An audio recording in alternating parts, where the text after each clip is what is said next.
Malam yang ditunggu pun tiba. Aku dan adikku akan bersiap pergi ke rumah Kak Jai. Akhirnya, setelah menunggu cukup lama, si Tati datang. Aku mempersilahkan dia untuk masuk ke rumahku. Tapi si Tati hanya menggeleng. Dia tidak mau masuk ke rumahku.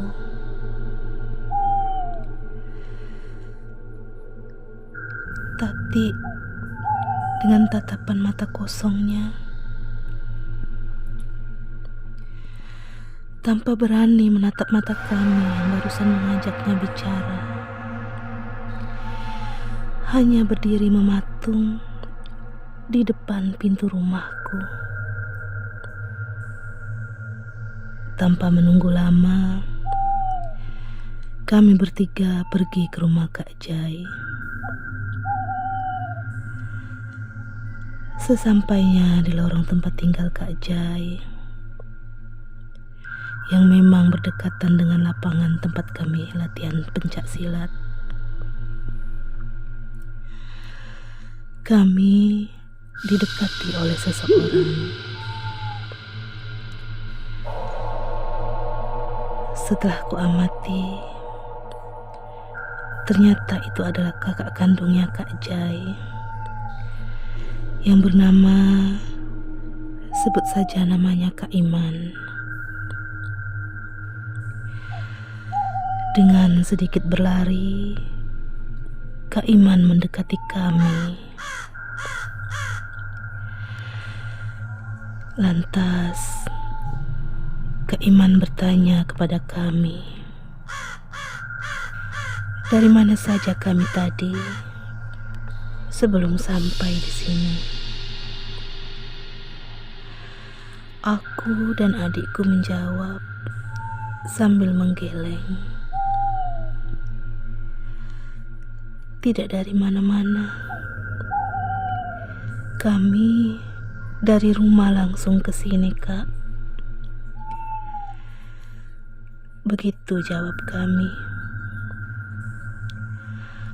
Lantas aku bertanya lagi, memangnya ada apa, Kak?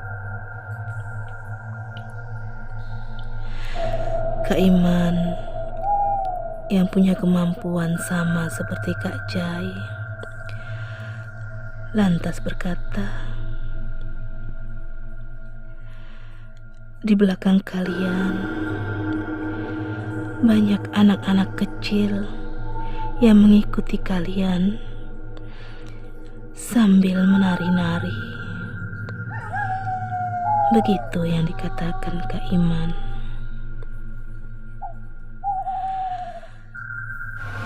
Dengan perasaan gugup,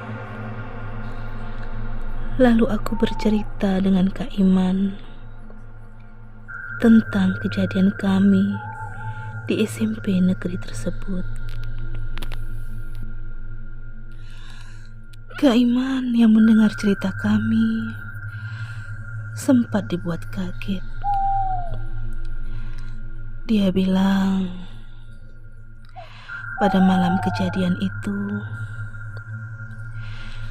dia, Kak Jai, dan Abah sudah menghancurkan kerajaan mereka. Tetapi mengapa si Tati belum sembuh juga? Ucap Kak Iman. Itulah, Kak, mengapa malam ini kami kesini. Kami mau menemui Abah, ucapku saat itu. Kak Iman yang mendengar keterangan kami hanya mengangguk-ngangguk. Lantas Kak Iman menyuruh kami menemui Abah di rumah.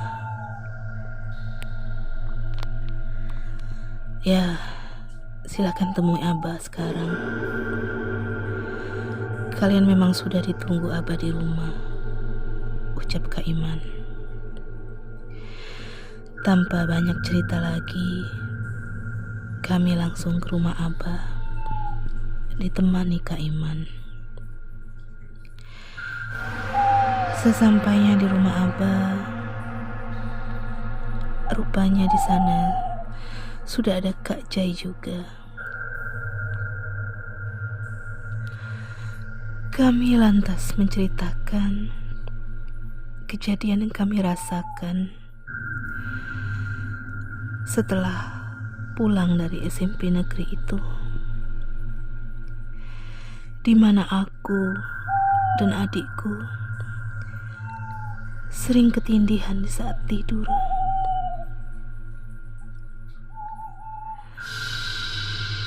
Dan juga tidak lupa kami menceritakan keadaan si Tati yang seperti orang linglung, tidak mau bicara, dan tatapannya hanya kosong menatap ke depan sepulangnya dari sekolahan tersebut. Lantas Abah bercerita kalau sepulangnya kami dari sekolah tersebut, Kak Jai, Kak Iman, dan Abah langsung melakukan ritual penghancuran. Abah, Kak Jai, dan Kak Iman menyerang kerajaan mereka yang ada di pohon bambu kuning tersebut. Perlawanan demi perlawanan mereka lakukan. Dan akhirnya siluman-siluman itu pergi kocar-kacir meninggalkan kerajaan mereka.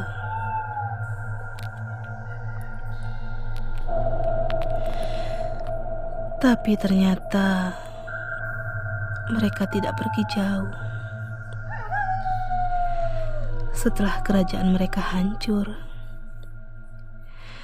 mereka malah pindah ke rumahnya si Tati, tepatnya di bawah kolong rumah si Tati. Rumah Tati memang jenis kayu yang mempunyai tangga, dan di bawah kolong rumahnya itu kosong. Aku langsung teringat cerita ibuku. Kalau orang kampung sering melihat penampakan di rumah si Tati. Wajar saja pikirku saat itu. Ternyata mereka pindah ke rumahnya si Tati. Akhirnya, setelah bercerita demikian, Abah permisi ke dalam kamar untuk melakukan sholat sunnah dulu, katanya. Selang berapa saat, Abah keluar dari kamar sambil membawa 3 gelas air putih, dan masing-masing kami disuruh untuk meminumnya. Saat aku dan adikku minum air itu, perasaan kami biasa saja. Tapi tidak bagi temanku Tati. Dia tidak mau meminum air pemberian Abah tersebut. Walau sudah kami paksa, dia tetap tidak mau. Si Tati malah tertawa-tawa sambil matanya menatap tajam kepada Abah. Dengan sedikit gerakan seolah-olah hendak menyerang Abah, si Tati mencoba melawan. Si Si Tati tertawa-tawa, terus tertawa-tawa, seolah-olah mengejek Abah dan kami. Cukup lama si Tati bertingkah seperti itu. Dengan matanya yang melotot, dia memandangi Abah, seakan-akan menyimpan kebencian yang begitu besar kepada Abah. Dengan tertawa-tawa dan kadang-kadang menggeram, si Tati juga akan menyerang Abah. Tapi kami halangi. Akhirnya Abah berkata kepada Tati, "Kalau kamu tidak mau minum air yang aku berikan ini, aku akan bakar kamu." Begitu ucap Abah. Mendengar ucapan Abah yang akan membakarnya, si Tati malah menangis terseduh-seduh, dan kemudian tertawa lagi. Abah pun mengulangi lagi ucapannya. Jika si Tati tidak mau minum air itu, Abah akan benar-benar membakarnya. Kata-kata Abah itu tentu saja bukan buat si Tati, tapi ditujukan untuk jin yang ada di dalam tubuh si Tati. Setelah bersusah payah, kami membujuk si Tati. Si Tati mau juga minum air tersebut.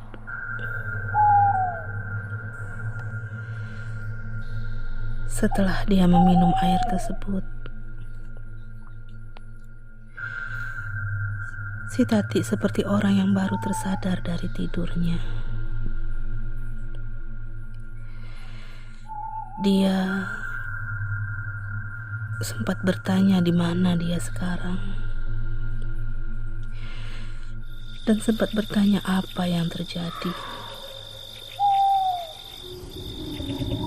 Lantas kami pun menceritakan semuanya. Abah berkata bahwa siluman yang ada di bawah rumahnya si Tati sudah Abah pindahkan ke tempat lain.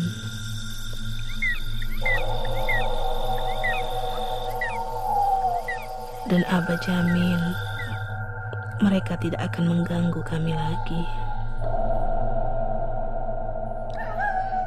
Semenjak kejadian itu,